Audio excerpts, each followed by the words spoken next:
శ్రీ భగవాన్ పుట్టపర్తి సత్య సాయి బాబా గారి ఈరోజు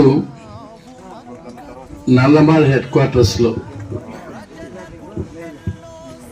ST residential school ఎక్స్టెన్స్ లో భాగంగా బిల్డింగ్ నిర్మాణానికి శంకుస్థాపన చేయడం చాలా చాలా సంతోషంగా ఉందని చెప్పి సందర్భంగా మీకు గుర్తు చేస్తున్నాను. మామూలుగా స్కూళ్ళకి ఇంత స్థలాలు ఉండవు. దీనికి 3 ఎకరాల 10 సెంట్లు ఉంది. 3 acres and 10 cents. 5,70,88,000 ప్లస్ 16 లక్షలు, దాదాపు 5,71,00,000 శాంక్షన్ చేశాము. ఈ నిర్మాణం కూడా 15 నెలల లోపల కంప్లీట్ చేయమని కాంట్రాక్టర్కి ఉత్తర్వులు ఇచ్చాం. ఒక అందమైన అద్భుతమైన చాలా చాలా మంచి ఇన్ఫ్రాస్ట్రక్చర్ ఇక్కడ ఉండే ప్రభుత్వ ఎస్టీ రెసిడెన్షియల్ స్కూల్కి రాబోతానని చెప్పి సందర్భంగా మీకు గుర్తు చేస్తున్నాను. దీని కెపాసిటీ 320, 200 మాత్రమే ఉన్నారు.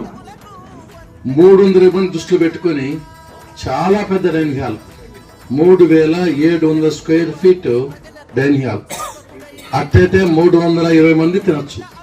అటువంటి పెద్ద dining hall, toilets, staff quarters, టీచర్లు ఉండడానికి అన్ని హంగులతో అన్ని వసతి సదుపాయాలతో చాలా అద్భుతంగా దీన్ని నిర్మిస్తామని చెప్పే సందర్భంగా మీకు గుర్తిస్తున్నాం.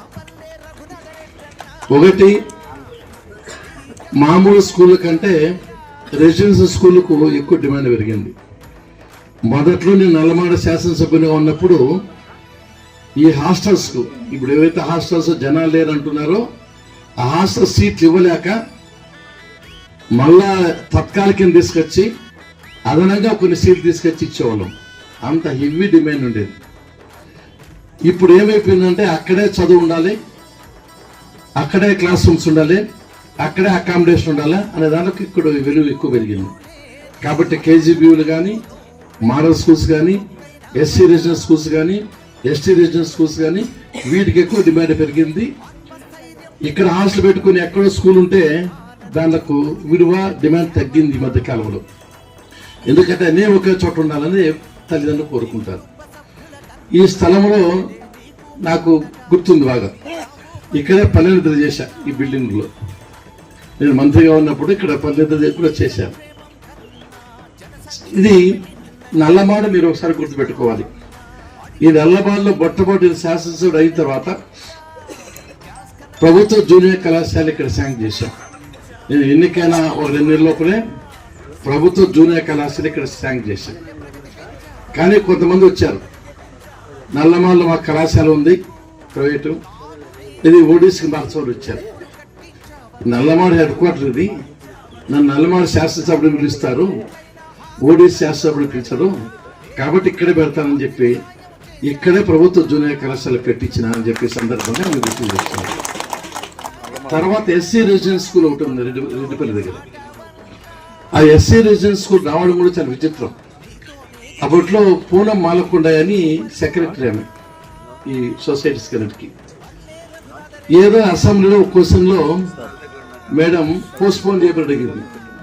నేను అప్పుడు ఎక్కువగా ఉన్నా. అసెంబ్లీ జరిగే క్వశ్చన్ పోస్ట్పోన్ చేయడం వల్ల ఆ మేడం, సార్ మీరు నాకు సహాయం చేశారు, ఏదైనా ఒకటి కోరుకోండి సార్ అన్నాను. అమ్మ, ఆదిలాబాద్లో రెసిడెన్షియల్ స్కూల్ ఉంది, అది క్లోజ్ చేస్తున్నారు, ఇమీడియట్గా నల్లమాడమ్మ బ్యాక్వర్డ్ ఏరియా ఆ రెసిడెన్షియల్ స్కూల్ ఇమ్మంటే నెక్స్ట్ డే మళ్ళీ ఒక్కరోజునే ఆర్డర్ ఇచ్చేసింది ఆమె. అది SC residential school Nallamada Reddipalli దగ్గర ఉండేది. అది సోషల్ వెల్ఫేర్ రెసిడెన్షియల్ స్కూల్, అది కూడా మనం తెచ్చాం. తర్వాత ఇక్కడ ఉండే కేజీబీవి కానీ, మోడల్ స్కూల్స్ కానీ, ఈ ఎస్టీ రెసిడెన్షియల్ స్కూల్స్ కానీ అన్ని నా హయాంలో తెచ్చిన అని చెప్పే సందర్భంగా మీకు గుర్తు చేస్తున్నాను. అంటే ఎడ్యుకేషన్కి ఎక్కువ ప్రాముఖ్యత ఇవ్వాలి, వెనకబడిన ప్రాంతంలో పిల్లలు బాగా చదువుకోవాలి, వాళ్ళ జీవితాలు బాగుండాలని చెప్పి ఇన్ని స్కూల్స్ ఏర్పాటు చేశాం. ఇన్ని అట్ ఏ టైం ఏ మండలంలో కూడా లేవు, ఇక్కడే ఎక్కువ ఉన్నాయి. దీన్ని ఉపయోగించుకోవాలని చెప్పి మీ అందరు మనస్ఫూర్తిగా కోరుకుంటున్నాను.